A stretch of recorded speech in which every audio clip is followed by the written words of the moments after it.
Welcome back for another Bible audio reading on Walking with Christ. We are going to be going through the Book of Ruth today. I hope you will all join me for the Lord's Prayer before we get started.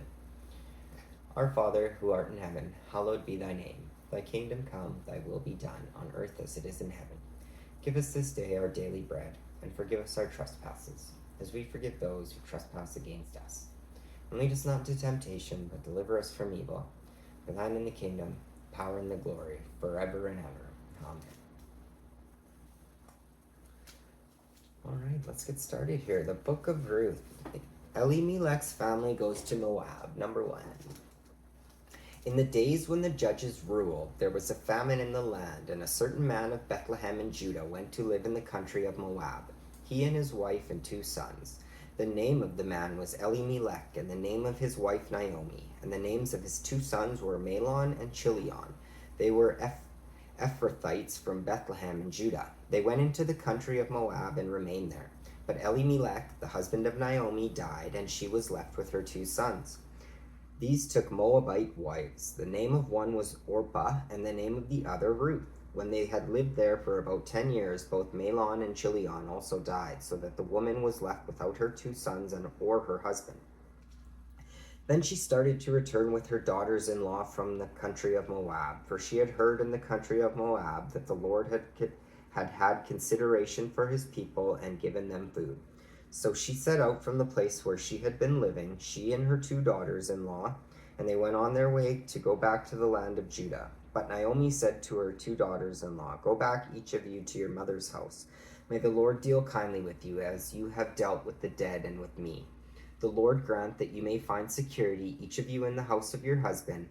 Then she kissed them, and they wept aloud. They said to her, "No, we will return with you to your people." But Naomi said, "Turn back, my daughters. Why will you go with me? Do I still have sons in my womb that they may become your husbands? Turn back, my daughters. Go your way, for I am too old to have a husband. Even if I thought there was hope for me, even if I should have a husband tonight and bear sons, would you then wait until they were grown? Would you then refrain from marrying? No, my daughters, it has been far more bitter for me than for you, because the hand of the Lord has turned against me." Then they wept aloud again. Orpah kissed her mother-in-law, but Ruth clung to her. So she said, "See, your sister-in-law has gone back to her people and to her gods. Return after your sister-in-law." But Ruth said, "Do not press me to leave you or to turn back from following you. Where you go, I will go. Where you lodge, I will lodge. Your people shall be my people, and your God my God. Where you die, I will die. There I will be buried. May the Lord do thus and so to me, and more as well, if even death parts me from you." When Naomi saw that she was determined to go with her, she said no more to her. So the 2 of them went on until they came to Bethlehem. When they came to Bethlehem, the whole town was stirred because of them. And the woman said, "Is this Naomi?" She said to them, "Call me no longer Naomi, call me Mara, for the Almighty has dealt bitterly with me. I went away full, but the Lord has brought me back empty. Why call me Naomi when the Lord has dealt harshly with me, and the Almighty has brought calamity upon me?" So Naomi returned together with Ruth the Moabite, her daughter-in-law, who came back with her from the country of Moab. They came to Bethlehem at the beginning of the barley harvest. 2. Ruth meets Boaz. Now Naomi had a kinsman on her husband's side, a prominent rich man of the family of Elimelech, whose name was Boaz. And Ruth the Moabite said to Naomi, "Let me go to the field and glean among the ears of grain, behind someone in whose sight I may find favor." She said to her, "Go, my daughter." So she went. She came and gleaned in the field behind the reapers. As it happened, she came to the part of the field belonging to Boaz, who was of the family of Elimelech. Just then Boaz came from Bethlehem. He said to the reapers, "The Lord be with you." They answered, "The Lord bless you." Then Boaz said to his servant who was in charge of the reapers, "To whom does this young woman belong?" The servant who was in charge of the reapers answered, "She is the Moabite who came back with Naomi from the country of Moab." She said, "Please let me glean and gather among the sheaves behind the reapers." So she came, and she has been on her feet from early this morning until now, without resting even for a moment. Then Boaz said to Ruth, "Now listen, my daughter, do not go to glean in another field or leave this one, but keep close to my young woman. Keep your eyes on the field that is being reaped, and follow behind them. I have ordered the young men not to bother you. If you get thirsty, go to the vessels and drink from what the young men have drawn." Then she fell prostrate with her face to the ground and said to him, "Why have I found favor in your sight that you should take notice of me when I am a foreigner?" But Boaz answered her, "All that you have done for your mother-in-law since the death of your husband has been fully told to me, and how you left your father and mother and your native land and came to a people that you did not know before. May the Lord reward you for your deeds, and may you have a full reward from the Lord, the God of Israel, under whose wings you have come for refuge." Then she said, "May I continue to find favor in your sight, my Lord, for you have comforted me and spoken kindly to your servant, even though I am not one of your servants." At mealtime, Boaz said to her, "Come here and eat some of this bread, and dip your morsel in the sour wine." So she sat beside the reapers, and he heaped up for her some parched grain. She ate until she was satisfied, and she had some left over.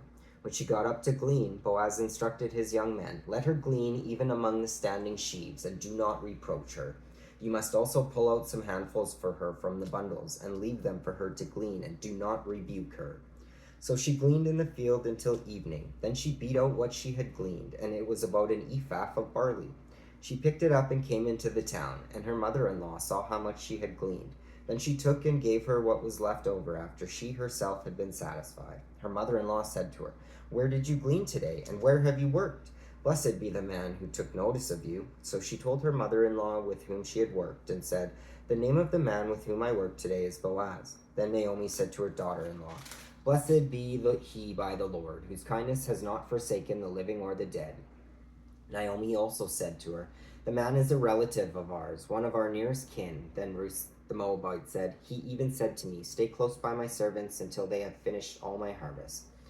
Naomi said to Ruth, her daughter-in-law, "It is better, my daughter, that you go out with these young women, otherwise you might be bothered in another field." So she stayed close to the young women of Boaz, gleaning until the end of the barley and wheat harvests, and she lived with her mother-in-law. Ruth and Boaz at the threshing floor. 3. Naomi, her mother-in-law, said to her, "My daughter, I need to seek some security for you, so that it may be well with you. Now here is our kinsman Boaz, with whose young women you have been working. See, he is winnowing barley tonight at the threshing floor. Now wash and anoint yourself, and put on your best clothes, and go down to the threshing floor. But do not make yourself known to the man until he has finished eating and drinking. When he lies down, observe the place where he lies. Then go and uncover his feet and lie down, and he will tell you what to do." She said to her, "All that you tell me I will do."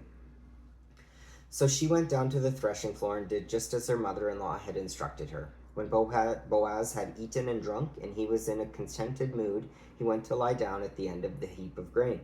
Then she came quietly and uncovered his feet and lay down. At midnight the man was startled and turned over, and there lying at his feet was a woman. He said, "Who are you?" And she answered, "I am Ruth, your servant. Spread your cloak over your servant, for you are next of kin." He said, "May you be blessed by the Lord, my daughter. This last instance of your loyalty is better than the first. You have not gone after young men, whether poor or rich. And now, my daughter, do not be afraid. I will do for you all that you ask, for all the assembly of my people know that you are a worthy woman. But now, though it is true that I am a near kinsman, there is another kinsman more closely related than I. Remain this night, and in the morning, if he will act as next of kin for you, good, let him do so. If he is not willing to act as next of kin for you, then as the Lord lives, I will act as next of kin for you. Lie down until the morning."